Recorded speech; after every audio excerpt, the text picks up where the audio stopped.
नमस्कार दोस्तों, आप सभी का बहुत बहुत स्वागत है हमारे इस वॉइस ऑफ विक्ट्री के मोटिवेशनल चैनल पर। अद्भुत है कृष्ण और कर्ण का वह संवाद जो आज भी लोगों को धर्म, वचन और अपने कर्तव्य निष्ठा के बारे में सदियों से लोगों को बताते आया है। आज हम उसी संवाद के बारे में बात करेंगे जो महाभारत का युद्ध शुरू होने से पहले भगवान श्री कृष्ण और धर्मवीर कर्ण के बीच हुआ था। कभी कभी एक युद्ध, एक महाविनाश से पहले की चुप्पी तलवारों की टकराहट से भी अधिक बोलती है। आज हम बात करेंगे उस एक अद्भुत क्षण की जहां एक तरफ खड़े थे स्वयं भगवान श्री कृष्ण, संपूर्ण ब्रह्मांड के स्वामी, और दूसरी ओर खड़ा था कर्ण, सूर्यपुत्र, त्याग और वफादारी की प्रतिमूर्ति।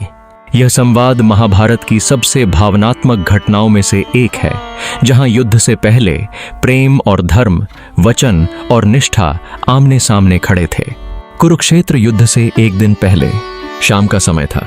कुरुक्षेत्र की रेत ठंडी थी, लेकिन आकाश में बादलों की गड़गड़ाहट आने वाले तूफान की गवाही दे रही थी। कर्ण अपने रथ पर अकेले खड़ा सूर्य की ओर देख रहा था, जैसे कोई अपनी नियति को निहार रहा हो। उसी समय एक रथ आता है, नीले वस्त्रों में, शांत मुख पर हल्की मुस्कान, आंखों में ब्रह्मांड की गहराई। रथ से कृष्ण उतरते हैं। कर्ण उन्हें देखता है लेकिन झुकता नहीं। कृष्ण मुस्कुराते हैं और कहते हैं, कर्ण, क्या तुम जानते हो कि तुम कौन हो? कर्ण चौंकता है। वह सोचता है, क्या कोई और रहस्य बाकी है? कृष्ण धीरे से आगे बढ़ते हैं और कहते हैं, तुम राधेय नहीं हो। नहीं सूतपुत्र, तुम कुंती के पुत्र हो, पांडवों के बड़े भाई। तुम पांडवों के अग्रज हो कर्ण। यह सुनते ही एक पल को जैसे समय ठहर गया हो। कर्ण की आंखें भीग जाती हैं। कर्ण कहते हैं, अब क्या करूं मैं इस सच को जानकर? अब इस सच्चाई का कोई मतलब नहीं है माधव। जब जिंदगी भर मुझे तिरस्कार ही झेलना पड़ा है, वह भी उस मां के वजह से जिसने मुझे पैदा होते ही मुझे खुद से अलग कर दिया और छोड़ दिया इस दुनिया में बेसहारा अकेला मरने के लिए। कृष्ण चुप रहते हैं। कर्ण आगे कहता है, अब जब मैं जीवन भर सूतपुत्र कहलाया, अपमान सहा, तो ये सच क्यों बताया जा रहा है? क्या इसलिए कि मैं युद्ध ना करूं? क्या इसलिए कि मैं अर्जुन को न मारूं? कृष्ण की आंखों में करुणा है। नहीं कर्ण, मैं तुझे यह बताने नहीं आया कि तू अर्जुन को मत मार। मैं तुझे यह बताने आया हूं कि तू खुद को पहचान। तुम एक सूर्य पुत्र हो, माता कुंती के पुत्र, और तुम जिस कौरवों का साथ देने जा रहे हो वह अधर्म के पथ पर चल रहे हैं, और तुम भी उन्हीं अधर्मियों का साथ देने जा रहे हो, तो यह उचित नहीं है। कर्ण एक क्षण को आकाश की ओर देखता है और कहता है, अगर यह सत्य मुझे पहले बताया जाता तो शायद मेरा जीवन कुछ और होता। लेकिन कृष्ण, मैंने वचन दिया है दुर्योधन को। उसने मुझे अपनाया था जब सबने मुझे ठुकराया। अब मैं कैसे उसे धोखा दे सकता हूं? कृष्ण मौन हो जाते हैं। श्री कृष्ण कहते हैं, तो क्या तुम जानते हो कर्ण कि यह युद्ध सिर्फ विनाश नहीं, यह युद्ध तुम्हारी भी मृत्यु लाएगा? कर्ण मुस्कुराता है। उसकी आंखें अब शांत हैं और कहता है, मैं मृत्यु से नहीं डरता प्रभु।